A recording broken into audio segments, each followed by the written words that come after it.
उद्या म्हणजेच 15 जूनला आहे अधिक महिन्यातील सोमवती अमावस्या।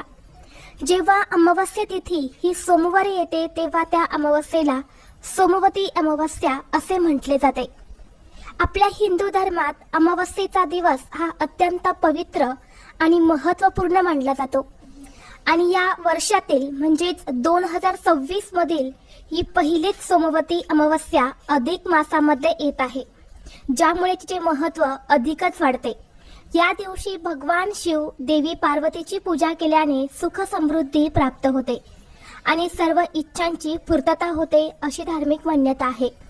सोमवती अमावस्या हा पितरांचे पूजन, तर्पण, पिंडदान करण्यासाठी अत्यंत शुभ दिवस मानला जातो। ज्याप्रमाणे अधिक महिना हा दर 3 वर्षांनी येतो, तसेच या अधिक महिन्यात येणारी अमावस्या सुद्धा दर 3 वर्षांनीच येते आणि म्हणून या अमावस्येला खूप जास्त महत्त्व दिलं जातं। या अमावस्येचा प्रारंभ 14 जूनला दुपारी 12:20 होणार आहे आणि समाप्ती 15 जूनला सकाळी 8:24 होणार आहे। उदय तिथीनुसार 15 जूनला सोमवती अमावस्या ही साजरी केली जाणार आहे। सोमवती अमावस्येचा उपवास सुद्धा 15 जूनलाच केला जाणार आहे। 14 जून हा दिवस पितरांच्या विधीसाठी देखील शुभ असेल आणि 15 जून रोजी सुद्धा पितरांची सेवा ही केली जाईल। म्हणजेच यंदाची अधिक महिन्यात जी अमावस्या आहे तर ती 2 दिवस असणार आहेत, म्हणून अमावस्येचे जे काही सेवा उपाय आपल्याला करायचे आहेत तर ते या दोन्ही दिवशी करू शकता। या सोमवती अमावस्येच्या दिवशी विवाहित स्त्रिया आपल्या पतीच्या दीर्घ आयुष्यासाठी उपवास करतात आणि भगवान शिव व देवी पार्वतीची पूजा करतात। तसेच या दिवशी स्त्रियांनी व्रत करून पिंपळाच्या झाडाची सुद्धा पूजा करायची आहेत आणि त्याला प्रदक्षिणा घालायच्या आहेत। शक्य असेल तर 108 प्रदक्षिणा या दिवशी घालायच्या असतात। ते शक्य नसेल तर किमान 11 प्रदक्षिणा ज्या आहेत तर ते तुम्हाला पिंपळ वृक्षाला करायच्या आहेत। या अधिक महिन्यातील सोमवती अमावस्येच्या दिवशी पवित्र नदीत स्नान केल्याने आणि दानधर्म केल्याने अनेक जन्मांतील पापांपासून मुक्ती मिळते आणि म्हणून या अमावस्येच्या दिवशी अनेक जण पवित्र नदीत, पवित्र तीर्थक्षेत्री जाऊन स्नान करत असतात, परंतु हे स्नान प्रत्येकाला शक्य होत नाही आणि म्हणून आपल्याला घरच्या घरीच अंघोळीच्या पाण्यामध्ये एक वस्तू टाकायची आहे। ही वस्तू अंघोळीच्या पाण्यात टाकल्याने आपल्याला पवित्र तीर्थक्षेत्री स्नान केल्याचे पुण्य प्राप्त होईल। तसेच या संपूर्ण अधिक महिन्याचे शुभ फळ प्राप्त होईल। जीवनातील सर्व शत्रूंचा नाश होऊन 7 पिढ्यांचा पितृदोष हा नष्ट होईल आणि तुमच्या मनातील प्रत्येक इच्छा ही पूर्ण होईल। तर अशी कोणती वस्तू अंघोळीच्या पाण्यामध्ये टाकायची आहेत, हे स्नान कोणत्या वेळेत करायचं आहे, या स्नानाचं महत्त्व काय आहे याबद्दलची संपूर्ण माहिती या व्हिडिओमध्ये मी तुमच्यासोबत शेअर करणार आहे। त्यामुळे तुम्ही हा व्हिडिओ स्किप न करता शेवटपर्यंत नक्की पहा। चॅनलवरती नवीन असाल तर चॅनलला सबस्क्राईब करा आणि असेच माहितीपूर्व नवनवीन व्हिडिओ पाहण्यासाठी बेल आयकॉनलाही प्रेस करा, म्हणजे जेव्हा कधी मी नवीन व्हिडिओ अपलोड करेल त्याचं नोटिफिकेशन सर्वात अगोदर तुम्हाला भेटेल आणि तुम्ही एक पण व्हिडिओ मिस करणार नाही। तसेच व्हिडिओला एक हाईप देखील द्या। आज या व्हिडिओमध्ये मी तुम्हाला जो उपाय सांगणार आहे तर हा उपाय आपल्याला सोमवारी सोमवती अमावस्येच्या दिवशी करायचा आहे।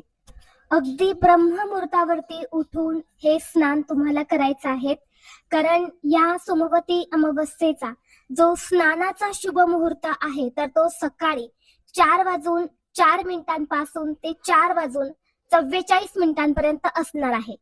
म्हणजे साधारण 4 ते 5 हा वेळ जो आहे तर तो स्नानासाठी सांगितला गेला आहे। तर याच वेळेमध्ये तुम्ही शक्य असेल तर स्नान करावं। जर नाही शक्य झालं तर जेव्हा तुम्ही स्नान करणार आहे तेव्हा फक्त ही एक वस्तू आहे तर ती अंघोळीच्या पाण्यामध्ये टाकायची आहे। या संपूर्ण अधिक महिन्यामध्ये बघा, स्नानाचा खूप मोठं धार्मिक महत्त्व आहे। या अधिक महिन्यात प्रत्येक जण म्हणजे जवळपास सर्वजण पवित्र तीर्थक्षेत्री जाऊन स्नान करत असतात। कुणी 1 स्नान करतं, कुणी 2 स्नान करतं किंवा कुणी 5, 21 या संख्येमध्ये या अधिक मासामध्ये स्नान केले जाते, परंतु प्रत्येकाला ते शक्य होत नाही किंवा अजून काही लोकांनी एकही स्नान केलं नसेल पवित्र तीर्थक्षेत्री जाऊन, तर तुम्हाला घरीच हा उपाय जो आहे तर तो करायचा आहे. आणि जर तुम्हाला शक्य झालं तर तुम्ही पवित्र तीर्थक्षेत्री जाऊन हे स्नान करण्याचा जास्तीत जास्त प्रयत्न करा. कारण जी पवित्र गंगा असते ना, तिथे अनेक देवी देवतांचं वास्तव्य असतं. म्हणून तिथे स्नान केल्याने आयुष्यातील अनेक समस्या, अडचणी ज्या आहेत तर त्या दूर होतात. आणि जर तुम्हाला नाही शक्य झालं तर घरीच मी तुम्हाला ज्या काही वस्तू सांगणार आहे तर त्या अंघोळीच्या पाण्यामध्ये टाकायच्या आहेत, जेणेकरून तुम्हाला या अधिक महिन्याचे शुभ फळ जे आहे तर ते प्राप्त होईल. कारण पहा, काही दिवसांचे महत्व हे खूप जास्त असते. आपल्या पूर्ण प्रगतीवर या गोष्टी खूप परिणाम करत असतात. आणि अमावस्या तिथी म्हटलं की स्नानाचं विशेष महत्व असतं. म्हणून हा उपाय जो आहे तर तो आपल्याला आवर्जून सोमवारी सोमवती अमावस्येला करायचा आहे. अगदी लहान मुलांपासून ते मोठ्यांपर्यंत सर्वांनी ही एक वस्तू टाकून स्नान करायचं आहे. बऱ्याच वेळा काय होतं बघा, जर आपल्याला काही दोष लागलेले असतील, आपल्यामध्ये काही नकारात्मकता असेल, किंवा आपल्याला कोणी काही नजर बाधा केलेली असेल, किंवा आपल्या कुंडलीमध्ये काही ग्रह हे कमकुवत असेल, तर बऱ्याच वेळा कष्ट आणि मेहनत करूनही आपली इच्छा पूर्ण होत नाही. आपल्या कष्टाला आणि मेहनतीला यश मिळत नाही. आणि म्हणून आपल्या कष्टाला आणि मेहनतीला यश मिळावं, आपल्या सर्व इच्छा मना पूर्ण व्हाव्यात, यासाठी आपल्याला हा उपाय जो आहे तर तो सोमवती अमावस्येच्या दिवशी करायचा आहे. तसेच जीवनामध्ये भरपूर यश, संपत्ती, पैसा मिळावा अशी प्रत्येकाची इच्छा असते. माता लक्ष्मी, कुबेरांची कृपादृष्टी आपल्यावरती कायम राहावी, तसेच आर्थिक टंचाईचा सामना आपल्याला कधीही करावा लागू नये, तसेच कष्टाला आणि मेहनतीला यश मिळावं, यासाठी हा उपाय खूप जास्त प्रभावी मानला जातो. बऱ्याच वेळा कष्ट आणि मेहनत प्रयत्न करूनही आपल्याकडे पैसा येत नाही. पैसा आला तरी तो आपल्याकडे टिकत नाही. काही ना काही कारणातून आपल्याकडून पैसा हा पुन्हा निघून जातो. आपल्या कष्टाला यश मिळत नाही. आणि म्हणून हा उपाय जर तुम्ही या सोमवती अमावस्येला केला ना, नक्कीच तुमच्या कष्टाला आणि मेहनतीला भरभरून यश मिळेल. तसेच तुमच्या जीवनामध्ये एखादा शत्रू असेल, शत्रू हा गुप्त असेल, किंवा शत्रूचं नाव तुम्हाला माहित असेल, किंवा एखादा शत्रू हा तुमच्यावरती गुप्त वार करत आहे, समोरून येऊन तुमच्याशी भांडण करत आहे, तुम्हाला त्रास देत आहे, तुमच्या प्रगतीमध्ये अडथळे आणत असेल, तर हा शत्रू सुद्धा पूर्णपणे नष्ट होतो. शत्रूची बुद्धी ही भ्रष्ट होते. शत्रू त्रास हा कायमचा दूर होतो. आणि म्हणून तुमच्या आयुष्यात एखादा शत्रू असेल तर त्याला दूर करण्यासाठी सुद्धा हा उपाय खूप जास्त प्रभावी मानला जातो. जेव्हा आपण ही वस्तू अंघोळीच्या पाण्यामध्ये टाकतो तेव्हा आपलं शरीर हे शुद्ध होत असतं. आपल्यामध्ये जी काही नकारात्मकता आहे तर ती दूर होत असते. बऱ्याच वेळा आपण घरातून काही कामानिमित्त बाहेर जात असतो, आणि बाहेर गेल्यानंतर ना काही बाहेरची लोक चांगली नसतात, किंवा ज्या जागेवरती आपण जातो तिथली जागा सुद्धा चांगली नसते. त्या जागेवरती काही विपरीत घटना घडलेल्या असतात आणि तिथे जाऊन आपण थांबत असतो. आणि तिथली नकारात्मक ऊर्जा जी आहे तर ती आपल्यामध्ये आणि आपल्या घरामध्ये प्रवेश करत असते. आणि यामुळे आपल्या घरामध्ये अनेक समस्या, अडचणी, अडथळे जे आहे तर ते येत असतात.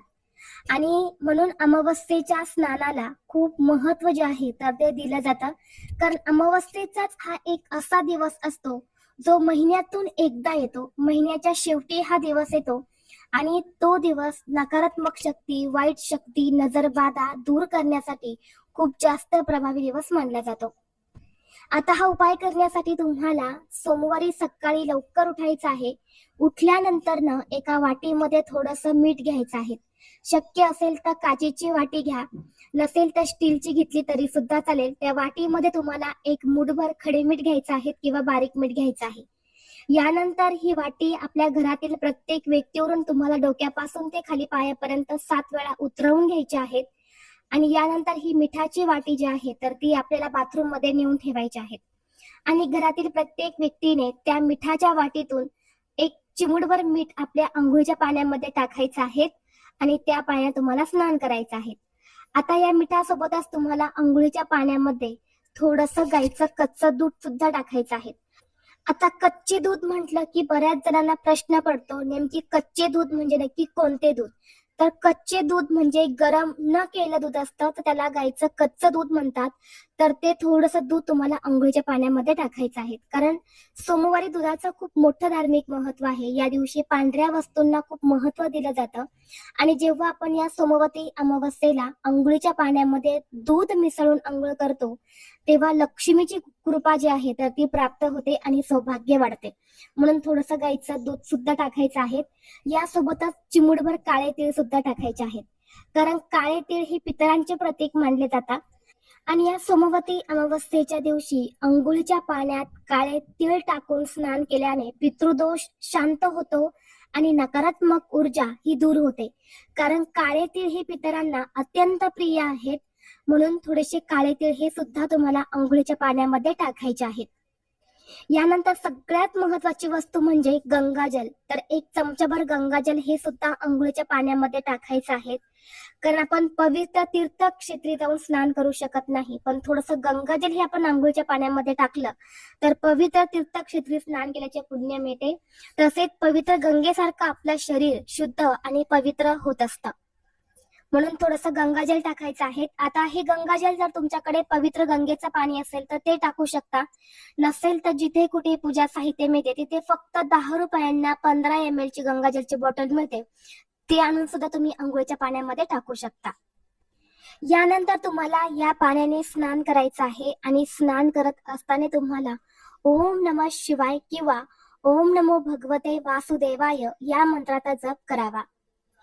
स्वच्छ स्नान करून झाल्यानंतर कपडे परिधान करून आपल्याला एका कलशामध्ये थोडंसं पाणी घ्यायचं आहे आणि त्या पाण्यामध्ये थोडेसे काळे तीळ टाकून हे जल तुम्हाला दक्षिण दिशेला तोंड करून अर्पण करायचं आहे.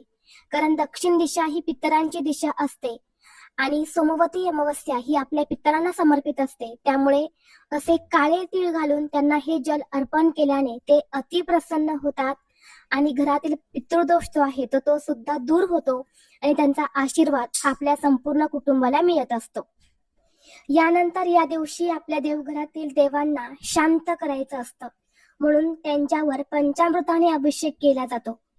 म्हणून तुम्हाला देवघरातील देवांवरती पंचामृताने अभिषेक करायचा आहे. छान देवघरामध्ये धूप दीप अगरबत्ती लावून घरातील वातावरण हे प्रसन्न करायचं आहे. आणि तुमच्या घराजवळच जर मारुतीचं किंवा महादेवाचं मंदिर असेल तर तिथे जाऊन तुम्हाला एक नारळ आणि थोडेसे काळे तीळ जे आहे तर ते अर्पण करायचे आहेत.